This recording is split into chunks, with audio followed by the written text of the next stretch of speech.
Bible एक वर्ष में। नमस्कार, आप सबका बाइबल एक वर्ष में स्वागत है। आप सब ने जो कदम उठाया है प्रभु के वचन सुनने के लिए, यह हमारे जीवन के अंधेरों को दूर करेंगे और हमें प्रभु के प्रकाश में चलाएंगे। आज हम राजाओं के पहले ग्रंथ का अध्याय 17, 18, पहले इतिहास ग्रंथ का अध्याय 16 और प्रवक्ता ग्रंथ का अध्याय 26 सुनेंगे। प्रभु का वचन सुनने से पहले आइए हम ईश्वर से प्रार्थना करें। हे प्रभु, हम आपका वचन सुनने वाले हैं।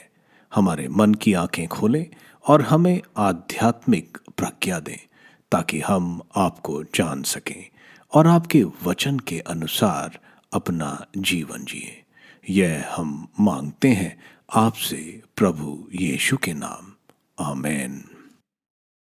राजाओं का पहला ग्रंथ अध्याय 17। अनावृति की पूर्व सूचना। गिलियाद के तिशबे निवासी एलियास ने आहाब से कहा, इज़राइल के उस जीवंत प्रभु ईश्वर की शपथ जिसका मैं सेवक हूँ, जब तक मैं नहीं कहूंगा तब तक अगले वर्षों में ना तो ओस गिरेगी और ना पानी बरसेगा। किरित घाटी में एलियास। इसके बाद एलियास को प्रभु की वाणी यह कहते हुए सुनाई दी, यहाँ से पूर्व की ओर जाओ और यारदन नदी के पूर्व किरीट घाटी में छिपे रहो। तुम नदी का पानी पियोगे। मैंने कौवों को आदेश दिया कि वे वहां तुम्हें भोजन दिया करें। प्रभु ने ऐसा कहा, एलियास ने वैसा ही किया। वह जाकर यारदन के पूर्व किरीट की घाटी में रहने लगा। कौवे सुबह शाम उसे रोटी और मांस लाकर देते थे और वह नदी का पानी पीता था। सेरेप्ता की विधवा।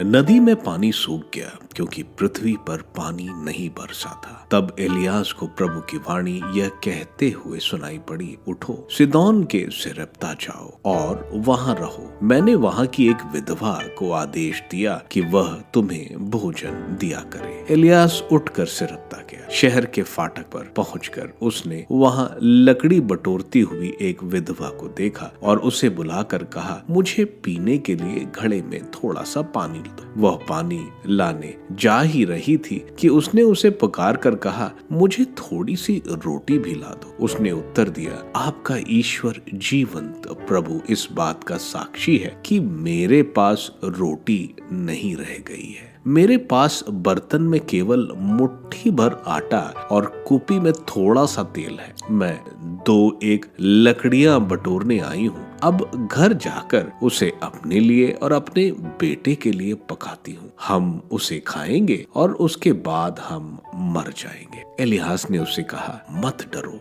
जैसा तुमने कहा वैसा ही करो, किंतु पहले मेरे लिए एक छोटी सी रोटी पका कर ले आओ। इसके बाद अपने लिए और अपने बेटे के लिए तैयार कर, क्योंकि इज़राइल का प्रभु ईश्वर यह कहता है, जिस दिन तक प्रभु पृथ्वी पर पानी न बरसाए उस दिन तक ना तो बर्तन में आटा समाप्त होगा और ना तेल की कुपी खाली हो। एलियास ने जैसा कहा था स्त्री ने वैसा ही किया और बहुत दिनों तक उस स्त्री, उसके पुत्र और एलियास को खाना मिलता रहा, जैसा कि प्रभु ने एलियास के मुख से कहा था। ना तो बर्तन में आटा समाप्त हुआ और ना तेल में कुपी खाली। विधवा का पुत्र। बाद में गृहस्वामिनी का पुत्र बीमार पड़ा और उसकी हालत इतनी खराब हो गई कि उसका प्राण निकल। स्त्री ने एलियास से कहा, ईश्वर भक्त, मुझसे आपका क्या आप मेरे पापों की याद दिलाने और मेरे पुत्र को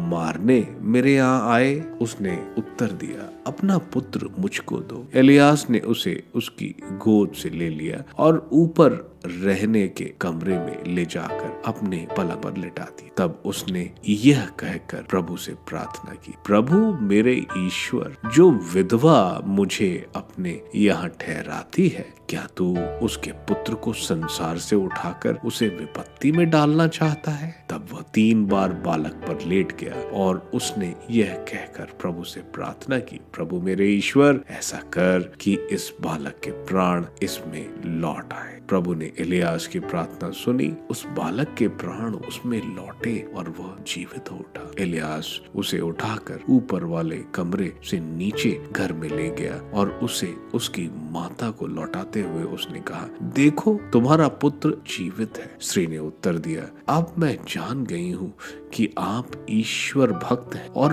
प्रभु की जो वाणी आपके मुख में है वह सच्चाई है।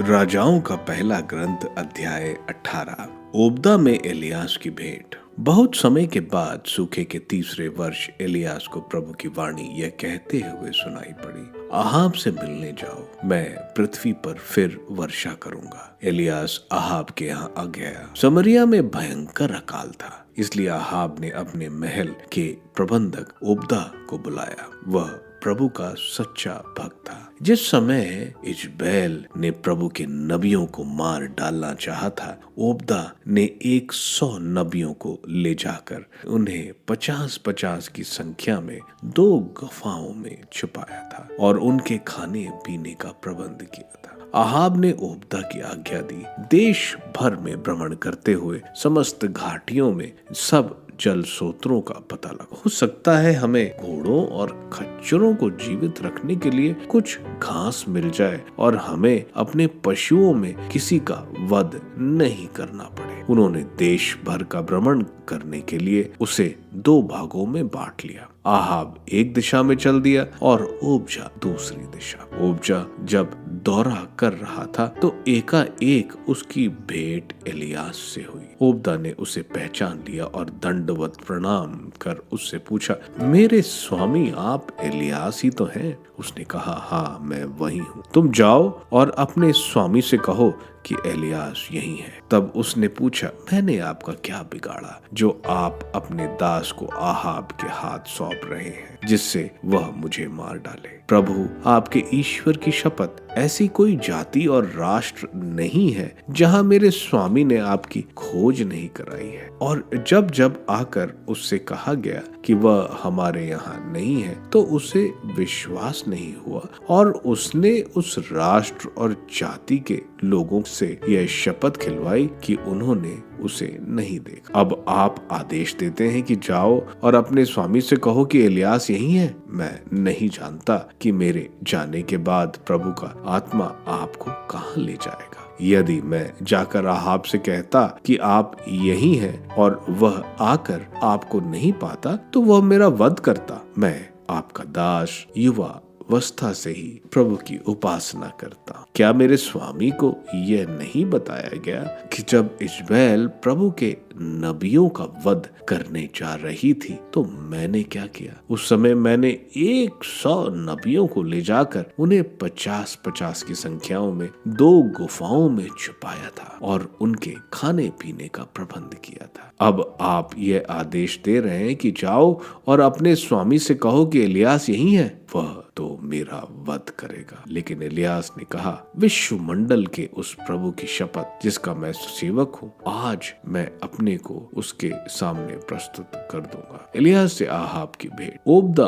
आहाब से मिलने गया और उसको इस बात की सूचना दी और आहाब एलियास से मिलने आया। एलियास को देखते ही आहाब ने उससे कहा, क्या तुम वही हो जो इजराइल को विपत्ति का शिकार बनाते हो? उसने उत्तर दिया, इजराइल को विपत्ति का शिकार बनाने वाला मैं नहीं बल्कि आप और आपके कुटुंब हैं, क्योंकि आप प्रभु की आज्ञाओं को भंग कर बाल देवों के अनुगामी बन गए हैं। अब सब इजरायलियों को बुलवाकर उन्हें कारमेल पर्वत पर मेरे सामने एकत्रित कीजिए और मैं बाल देवों के उन 450 पुजारियों और 400 अशोरों के पुजारियों को भी, जिनके खाने पीने का प्रबंध इजबेल कर रही। कारमेल पर्वत पर आहाब ने सब इजरायलियों को बुला भेजा और नबियों को कारमेल पर्वत पर सामने आकर कहा, तुम लोग कब तक आगा पीछा करते रहोगे? यदि प्रभु ही ईश्वर है तो उसी के अनुयायी बनो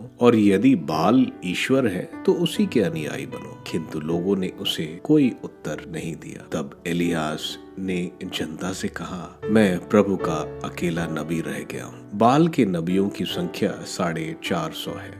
हमें 2 सांड दो, वे उन दोनों में से एक को अपने लिए चुन लें, उसके टुकड़े टुकड़े करें और लकड़ी पर रख दें, किंतु वे उसमें आग नहीं लगाएं। मैं दूसरा सांड तैयार कर उसे लकड़ी पर रखूंगा और उसमें आग नहीं लगाऊंगा। तुम अपने देवता का नाम लेकर प्रार्थना करो और मैं प्रभु का नाम लेकर प्रार्थना करूंगा। जो देवता आग भेजकर उत्तर देगा वही ईश्वर है। सारी जनता ने यह कहते हुए उत्तर दिया, हमें स्वीकार है। तब एलियास ने बाल के नबियों से कहा, तुम्हारी संख्या अधिक है, इसलिए तुम अपने लिए एक सांड चुन लो और उसे तैयार करो। अपने देवता का नाम लेकर प्रार्थना करो, किंतु आग नहीं लगाओ। उन्होंने अपने को दिया हुआ सांड लेकर तैयार किया। तब वे सुबह से दोपहर तक यह कहते हुए बाल से प्रार्थना करते रहे, बाल हमारी सुन। किंतु कोई वाणी नहीं सुनाई पड़ी, कोई उत्तर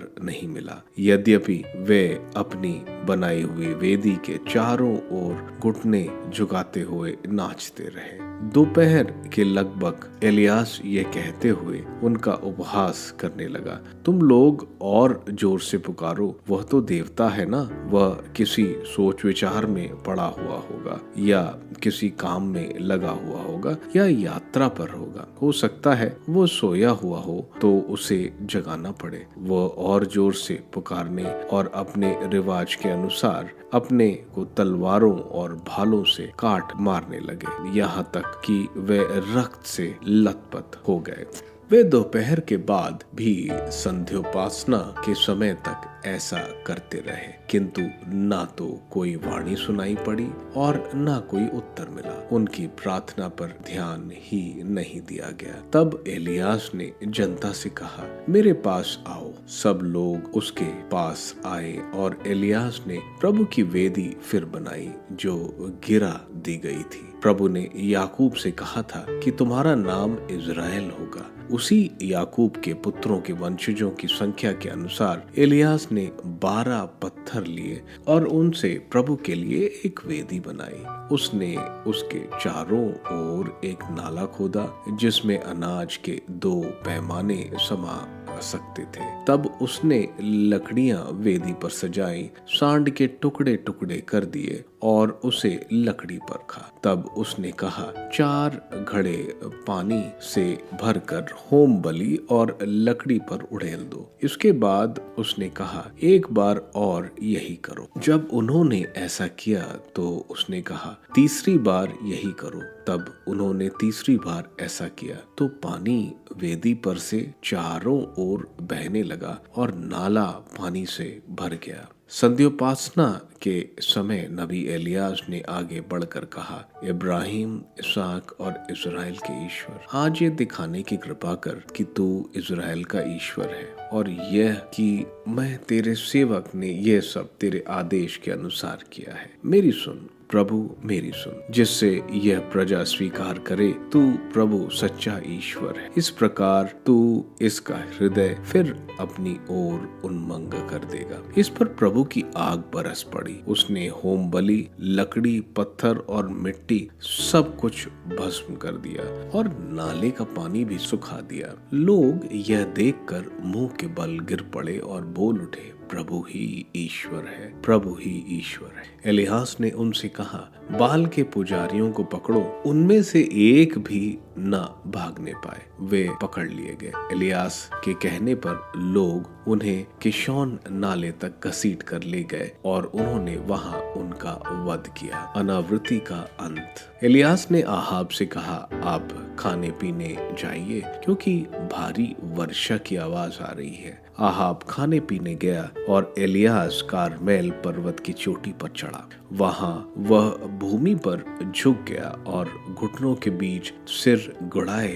बैठा रहा। उसने अपने नौकर से कहा, जाकर समुद्र की ओर देखो। उसने जाकर देखा और कहा, कुछ भी नहीं दिखाई पड़ रहा है। एलियास ने उसे 7 बार देखने भेजा। 7वीं बार नौकर ने कहा, मनुष्य की हथेली के बराबर एक छोटा सा बादल समुद्र पर से उठ रहा है। एलियास ने कहा, आहाब के पास जाकर कहो कि वह रथ तैयार कर चला जाए, नहीं तो वर्षा उसे रोक रखेगी। इस बीच आकाश बादलों से काला हो गया, आंधी चलने लगी और भारी वर्षा। आहाब रथ पर चढ़कर यजीएल चला गया। प्रभु की प्रेरणा से एलियास कमर कसकर यजीएल तक आहाब के आगे आगे दौड़ता रहा। पहला इतिहास ग्रंथ अध्याय 16। वे ईश्वर की मंजूषा को ले आए और उसे उस तंबू में रख दिया जिसे दाऊद ने उसके लिए खड़ा कर दिया था। उन्होंने ईश्वर को होम तथा शांति के बलिदान चढ़ाए। होम तथा शांति के बलिदान चढ़ाने के बाद दाऊद ने प्रभु के नाम पर लोगों को आशीर्वाद दिया। उसने सभी इजरायली पुरुषों और स्त्रियों को एक एक रोटी, भुने हुए मांस का एक एक टुकड़ा और किशमिश की एक एक टिकिया दी।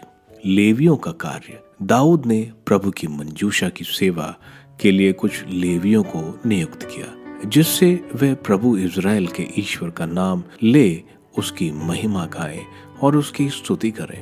आसाफ उसका प्रधान था। इसके बाद दूसरा जकरिया, फिर एजीएल, शमीरामोत, यहीएल, मिताया, एलियाब, बनाया, ओबेद एदोम और यहीएल। ये सारंगी और सितार बजाते थे। आसाफ झांसे बजाता था और याजक बनाया तथा यहीएल प्रभु के विधान को मंजूषा के सामने निरंतर तुरियां बजाते थे। स्तुति गान। उस दिन दाऊद ने पहली बार आदेश दिया कि आसाफ और उसके भाई बंधु प्रभु की स्तुति करें। प्रभु की स्तुति करो, उसका नाम धन्य कहो, राष्ट्रों में उसके महान कार्यों का बखान करो, उसके आदर में गीत गाओ और बाजा बजाओ, उसके सब चमत्कारों को घोषित करो, उसके पवित्र नाम पर गौरव करो। प्रभु को खोजने वालों का हृदय आनंदित हो। प्रभु और उसके सामर्थ्य का मनन करो, उसके दर्शनों के लिए लालायित हो, उसके चमत्कार, उसके अपूर्व कार्य और उसके निर्णय याद रखो। प्रभु भक्त इज़राइल की संतति, याकूब के पुत्रों, प्रभु की चुनी हुई प्रजा, प्रभु ही हमारा ईश्वर है। उसके निर्णय समस्त पृथ्वी पर व्याप्त है। उसका विधान सदा स्मरण रखो। हजारों पीढ़ियों के लिए उसकी प्रतिज्ञाएं, इब्राहिम के लिए निर्धारित विधान, इसहाक के सामने खाई हुई शपथ, याकूब को प्रदत्त संहिता, इज़राइल के लिए चिरस्थायी विधान। उसने कहा था, मैं तुम्हें कानान देश दूंगा, वह तुम्हारे लिए निश्चित की गई विरासत है। उस समय तुम्हारी संख्या बहुत कम थी, तुम मिट्टी भर प्रवासी थे। वे एक राष्ट्र से दूसरे राष्ट्र में, एक राज्यों दूसरे राज्य से भटकते फिरते थे। फिर भी प्रभु ने किसी को उन पर अत्याचार नहीं करने दिया। उसने उनके कारण राजाओं को डांटा।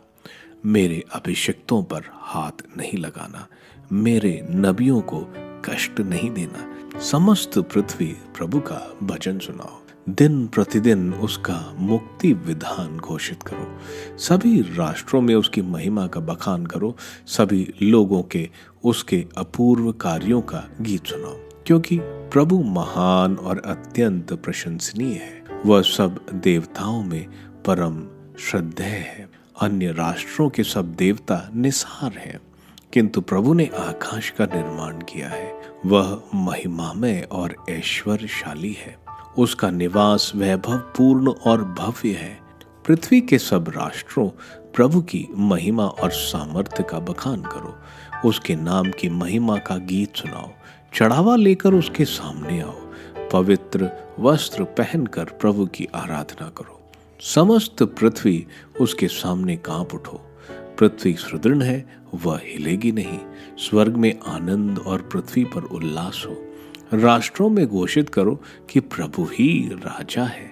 सागर की लहरें गर्जन करने लगी, खेतों के पौधे खिल जाएं और वन के सभी वृक्ष आनंद का गीत गाएं, क्योंकि प्रभु पृथ्वी का न्याय करने आ रहा है। प्रभु की स्तुति करो, क्योंकि वह भला है। उसकी सत्य प्रतिज्ञा अनंत काल तक बनी रहती है। यह कहो, प्रभु हमारे ईश्वर हमारा उद्धार कर, राष्ट्रों में से हमें एकत्र कर, जिससे हम तेरे पवित्र नाम धन्य कहें और तेरी स्तुति करते हुए अपने को धन्य समझें। प्रभु इज़राइल का ईश्वर सदा सर्वदा धन्य है। इस पर सब लोगों ने कहा आमेन और प्रभु की स्तुति करो। दाऊद ने वहां प्रभु के विधान की मंजूषा के सामने आसाफ और उसके भाई बंधुओं को नियुक्त किया, जिसे वे प्रतिदिन के कार्यक्रम के अनुसार मंजूषा के सामने निरंतर सेवा करते रहे।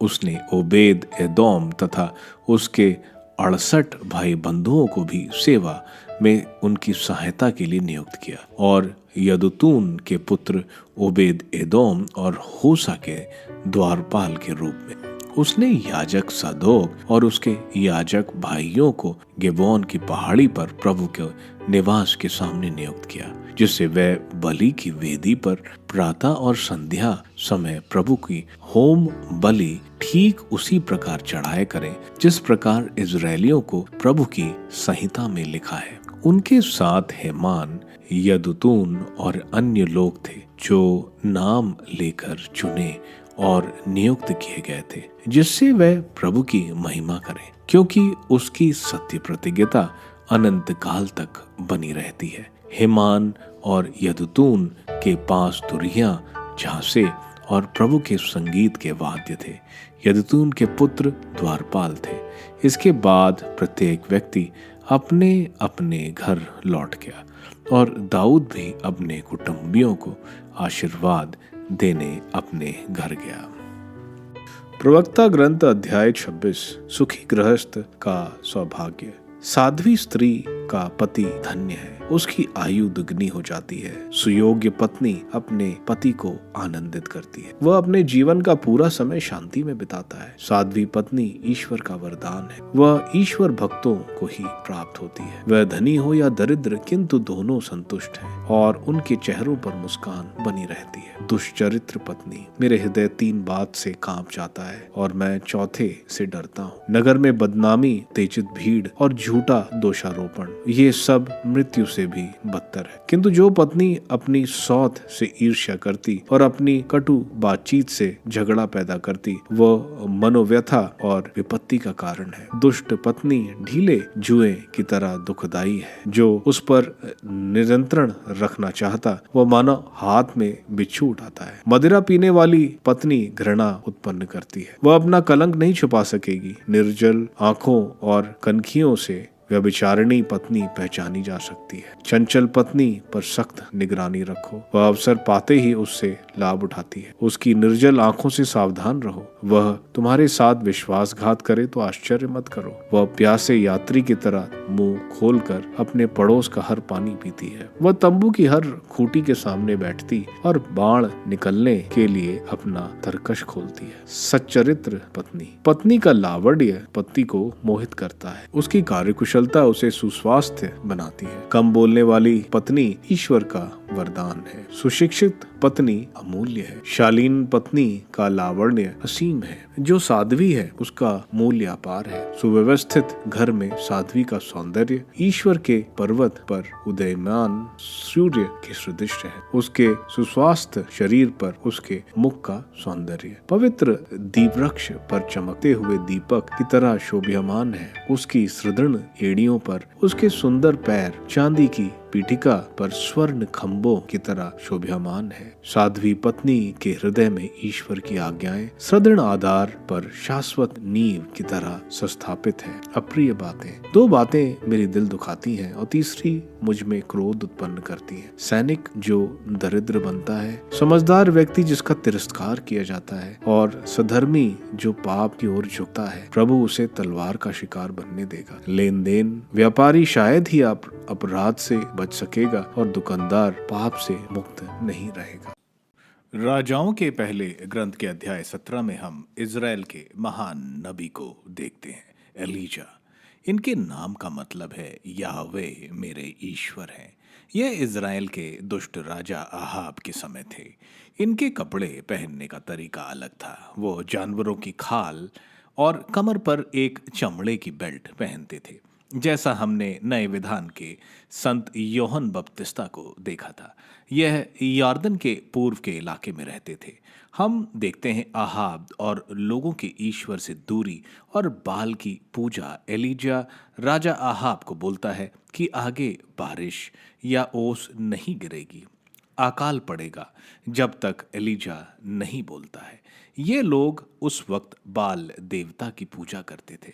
बाल बारिश और अच्छी फसल का देवता है, और अगर बाल वाकई ईश्वर है तो बारिश होनी चाहिए। ऐसा नहीं होता।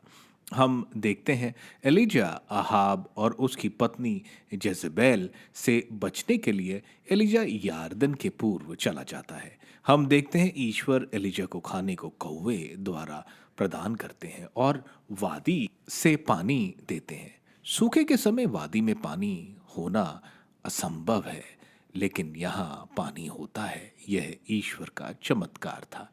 आगे हम देखते हैं एलीजा ज़ेराफात जो सिदोन जो समुद्री प्रदेश था, वहाँ एक विधवा के घर में चमत्कार करते हैं। एलीजा के बताने पर आटा ना होने पर भी वह रोटी एलीजा को खिलाती है। इस वजह से वह उस अकाल के समय में उस विधवा और उसके पुत्र को हमेशा रोटी मिलती है। दूसरा चमत्कार एलीजा जब उस विधवा का पुत्र मर जाता है। हम देखते हैं एलीजा जो इस विधवा के घर पर रह रहा था, ईश्वर से प्रार्थना करता है और हम देखते हैं उसके प्राण वापस आ जाते हैं। अध्याय 18 में हम देखते हैं एलीजा आहाब से मिलता है क्योंकि ईश्वर का वचन उसको यह करने को बोलता है।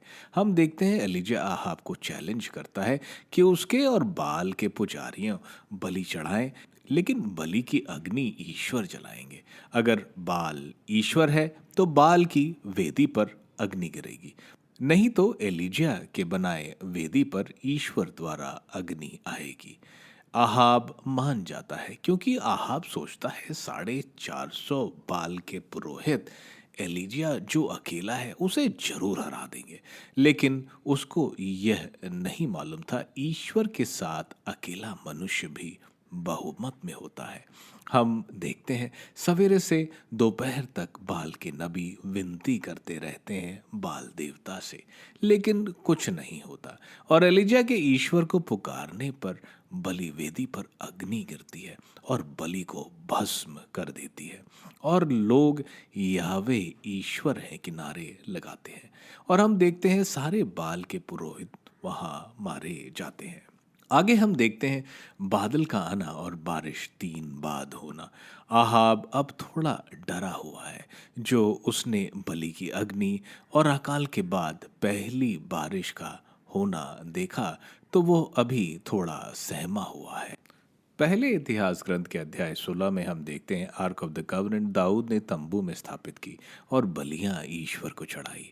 हम देखते हैं कुछ लेवी दाऊद ने प्रशंसा गीत गाने में लगाए।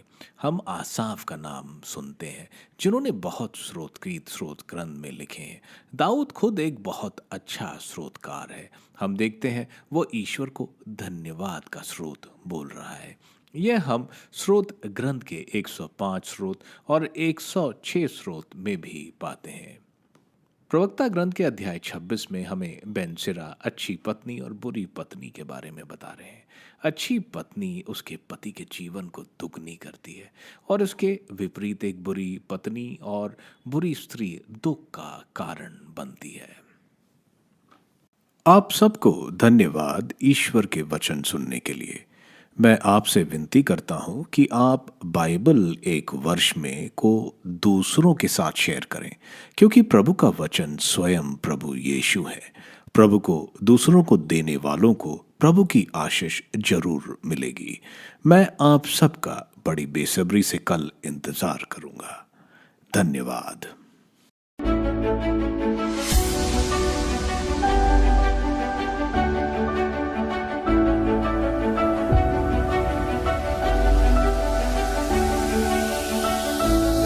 बाइबल एक वर्ष में